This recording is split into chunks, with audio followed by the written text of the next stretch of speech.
Magandang umaga guys sa inyo. Welcome to my YouTube channel. This is Autoboy Zone. So kung bago pa lang kayo guys sa channel ko, please don't forget to like, share, subscribe, Autoboy Zone. So mayroon tayo ding FB page, Autoboy Zone, at saka Autoboy's Garage at Ubic Works TV. So tatlo yung natin page, or apat pa nga yung page natin. So ngayon guys, mayroon ako share sa inyo kung paano malalaman na yung gauge ninyo ay good or malfunction or not working. So dito tayo guys sa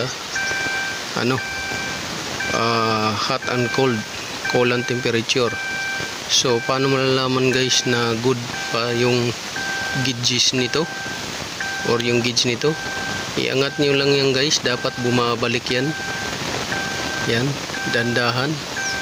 So dapat bumabalik siya dandahan. So good yan siya guys. Yan, good.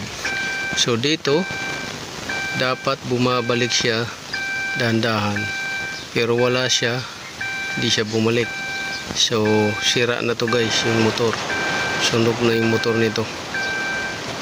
Yan, sumikip na. So yan yung indication ng sira. So ito siya guys, sira na yung fuel gauge level indicator.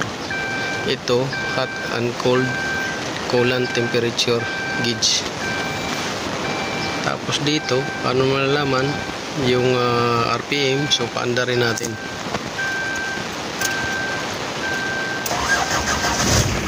So yan. So kung nakikita nyo guys, baliktad. Pagka in-RPing ko yan, pupunta tuloy sa 0. Ayan o, baliktad. Diba? Baliktad. So ito yung isi-share ko sa inyo kung paano ayusin.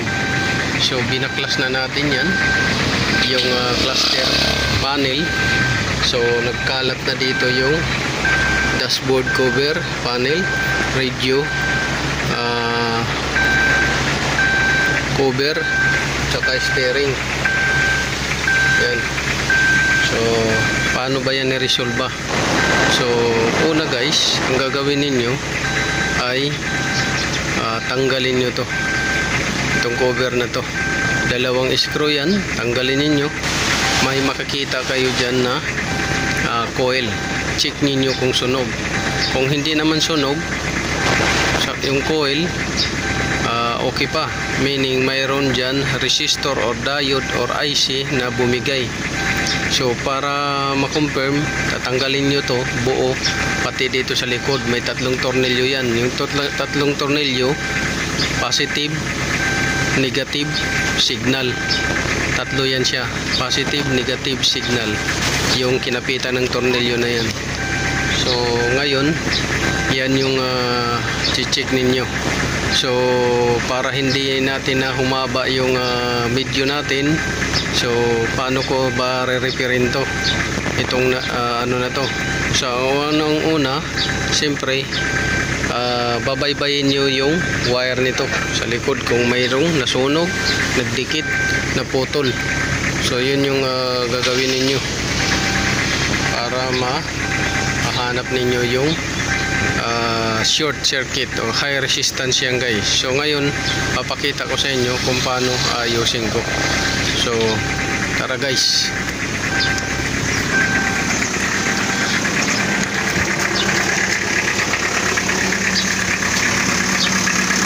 So dito may wire yan guys na tumawid palabas dito, yung doon sa baba. So yun yung So matapos nating ayusin yung wire, binaybay natin yung wire. So walang putol, walang bend, walang nag-short na wire, pero may low resistance sa wire. So walang naputol, walang na-bend na wire, pero may low resistance sa wire. Walang nag-short circuit sa body or ground. So ngayon paandarin natin guys kung naging okay ba yung technique natin. So yan, tumaas na dito. dito, naka-stock. So ayan.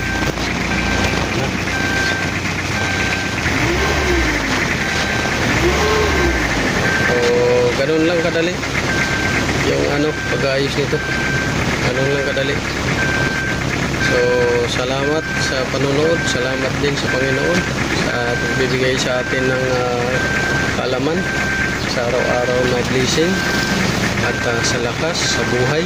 Maraming salamat sa Panginoon at maraming salamat din sa inyo guys sa walang sawang suporta at panonood. Kung may katanungan kayo, comments lang kayo at private message lang kayo or direct message. So ganyan lang. So ito guys, dapat hindi na to bubuksan sana. Doon lang sana sa baba mag-check. Kaso dahil lumang modelo na to at kung sino-sino na lang humawak ng na to unit, so may tendency na may mga bypass na wire, may mga jump wire, may mga short circuit na wire. So kailangan mo pa rin baklasin to, kalkalin yung sa loob or sa likod nito at saka sa ilalim pati dito, kasi baka may mga wire silang additional. So yun yung lalo na to may radio, so hindi natin alam kung may mga bypass na wire yan. So yun lang guys, this is Otoboy Son. So sana nakakuha kayo ng kunting alam nito. So hindi ko na ipakita sa inyo kung ano yung ginawa ko dahil sa electrical issue yung naging dahilan. So low resistance yung wire.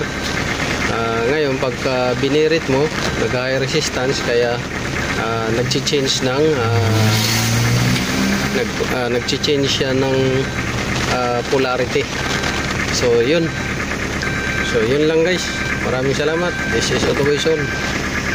God bless.